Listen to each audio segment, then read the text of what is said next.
Hello to all my story lovers. Welcome back in Storytime channel. Today our story name is Books for at least one library, written by Sudha Murty. Before go to the story, please subscribe my channel and press the bell icon.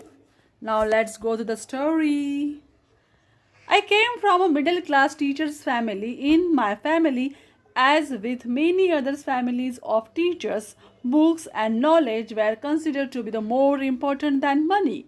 In our village, I still remember the way people respected my grandfather.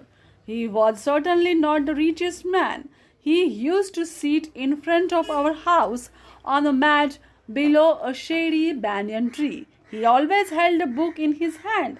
In the evening, people would come to him for his advice. Even the richest man, when passing by, would greet him respectfully.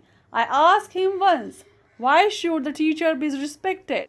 He smiled and told me a story. It seems some friends of Arjuna, the mighty warrior in the Mahabharata, asked him why he gave so much of respect to his teacher Dronacharya. Drona was old, not as rich as Arjuna, and had never ruled any kingdom.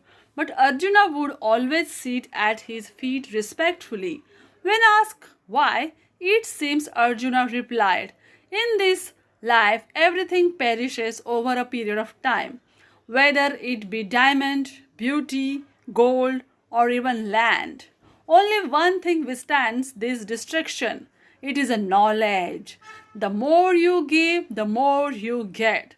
A teacher gives knowledge to students, and I consider him the richest person. That's the reason a teacher is respected, not for his riches, but because he is the source of knowledge. As a child, the first expedition I ever made outside my home was to the village library building with my grandfather. The library was situated in the small two-story structure. There was a shop on the ground floor. On the first floor was the library. A big banyan tree stood next to the building. There was a cement platform under it. In Kannada, we call it katte. In the evening, all the elders of the village would sit here. My grandfather was one of them. I would accompany him, and he would go and sit on the platform after dropping me at the first floor. It was the first of the many libraries I was to enter. There were cupboards with a glass pen so that one could read the titles of the books easily. Newspapers and the weeklies were piled up neatly.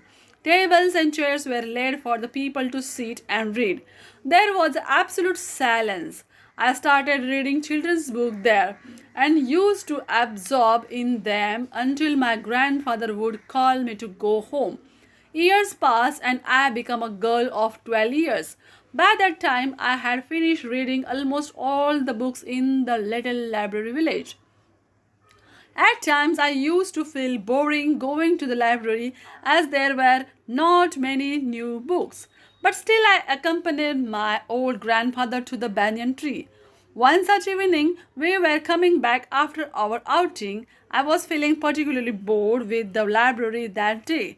It was dark and the street lights were blinking.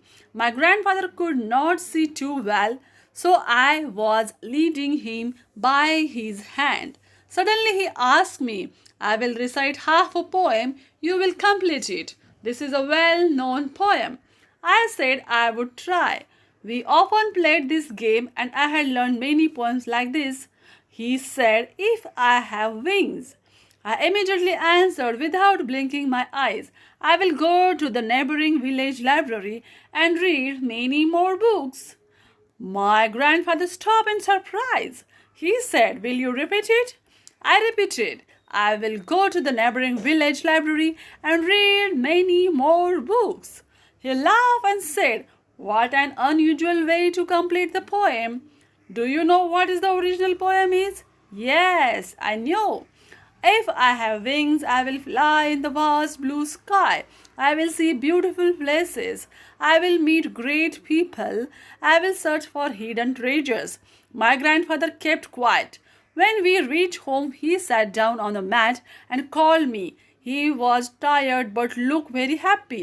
He looked my little hand into his hand and said, "Do you know there was a great man called Andrew Carnegie in USA. He was a billionaire who lived a century back. He will all his wealth not to his children but to build library buildings in as many villages as possible.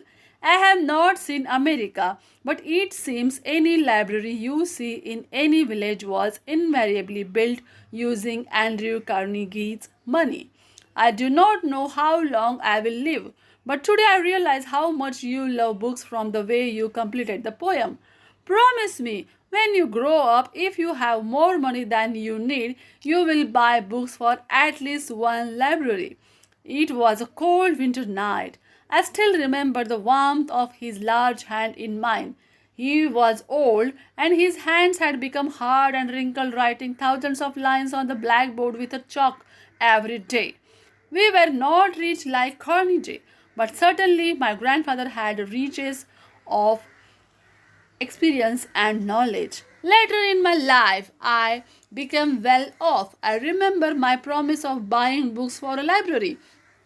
Today, through Infosys Foundation, we have given books to 10,000 such libraries.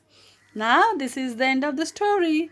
Do you like it? Then comment it. Subscribe my channel. Bye bye.